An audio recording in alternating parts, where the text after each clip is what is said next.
in pa po, no? So may maintenance po si mother, no? Regular po kanyang check-up. Sa halip na gumaling, no? Pero lumala yung kanyang sakit, no? After 1 year, na-detect po na mayroon siyang pneumonia at high blood. So ayun po, no? Iba yung maintenance sa heart, iba yung maintenance sa pneumonia, iba din yung maintenance sa high blood. So ayun po, no? Dumami po ang kanyang maintenance, no? Doon na po pumasok ang anxiety. So na-stress na po si mother. So feeling niya, malapit na po siya po ni Lord. At doon po, nagkaroon na po siya insomnia po, no? So another gamot na naman, another maintenance para makatulog po siya, no, ng maayos. Pero hindi pa rin makatulog ng maayos si mother. So yun po, no? Doon po na-realize na saan pa punta yung ating pera na pinadala, no, para gumaling lang si mother. So yun po, no? Nag-decide po tayong umuwi dahil si mama po ay biglang may sinabi sa aking video call, no? Sabi sa akin, anak, pag ibenta mo itong bahay at lupa natin sa Toril, Davao City, hatian mo yung kapatid mo, ha? So biglang sinabi niya sa akin yon at nabigla po tayo. Sabi ko sa kanya, ma, hatian kung hatian kasi kapatid naman yan. Bakit ko sila sabi yan? Ang sagwa pakinggan. So, dinivert ko po yung topic, mga mes, no? Dahil talagang nabigla po tayo, parang huling paalam na yun, no? Parang namamaalam na po si mother, no? Yung sa mga statement niya. At doon po, no? Pag duty po natin sa planta, doon po na-realize, no? Bakit kaya nasabi ni mama yung mga words na yun, no? Siguro deep inside her heart, no? Malapit na po siyang kunin ni Lord. So, yun po, no? Nag-decide po tayong umuwi, no? Gusto po natin mabutan si mother na buhay, no? Dito sa Pilipinas, habang nandito tayo mag-alaga sa kanya. Hindi po ko papayag na uwi tayo na wala na po siya. Kasi na may lesson learned na po, no? Way back 2015, no? Kasi yung father po natin ay nagkaroon ng cancer, no? Cancer sa dila. So namatay po si father dahil hindi pa natin nakilala yung ating amazing pure organic barley.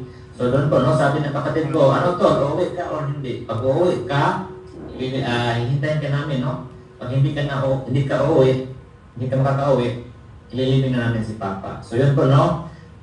Doon po na-realize, no? Dahil nasabi na po ni Mama yung mga words na yun, no? Dapat, no? Habang buhay pa siya, no? Nandun ako sa Pilipinas, no? Mag-aalaga sa kanya. So yun po, no? Umuwi po tayo sa Pilipinas. At good news po, no? Na-share po tayo ni Sir Alan, no? Ni Mentor Alan about sa ating amazing pure organic barley. Medyo negative tayo nung una dahil ang dami na po nag-alok sa akin, no, ng mga networking company, yung Global, Usana, Pantro, pero hindi po tayo nag-join. Pero dito, no, sa laki ng gastos ko pumama sa hospital, nakabalik-balik, inakot na po ng pandemic, no, bawal na po lumabas sa bahay, no, virtual check-up na lang. So paano po masa-check up ng maayos, virtual check-up na lang, yung nakabalik-balik sa hospital, no, hindi na nagamot si mother. So doon po, no, nagpa-member po tayo ng ating amazing pure organic barley. At ang good news, no, na-member po tayo March 2021. So yun po ang unang inom ni Mama ng barley dun sa first picture sa left side, no. So kitang-kita po ang picture ni Mother na talagang problematic, no, problemado kung ano-ano ang iniisip ata niya, no. Baka naisip niya tayo kung saan tayo nilagay ni Lord, kung safe ba tayo no, dahil pandemic ka, no. Pero that time, no, March 2021, no, pag inom ni Mama ng barley, nandun na po ako sa Manila, naka-quarantine po, no, 14 days under kay President Duterte, no. So yan, may inom na po si Mother. So kitang-kita po na hindi po niya ininom agad yung barley, no. Talagang nagmuni-muni pa po si Mother. At ang picture niya po ang aking kapatid, no. Ang aking, no, prayer lang po na makaabot si Mama ng 62 years old pagka September. At ang good news, nag-celebrate kami ng kanyang 62nd birthday pagka September 2021. Next year, September 2022, 62 years old. Then September 2023, 64 years old. At last September lang po, no, nag-celebrate po sa ng kanyang 65th birthday. At nakasama na po ang kanyang apo, no.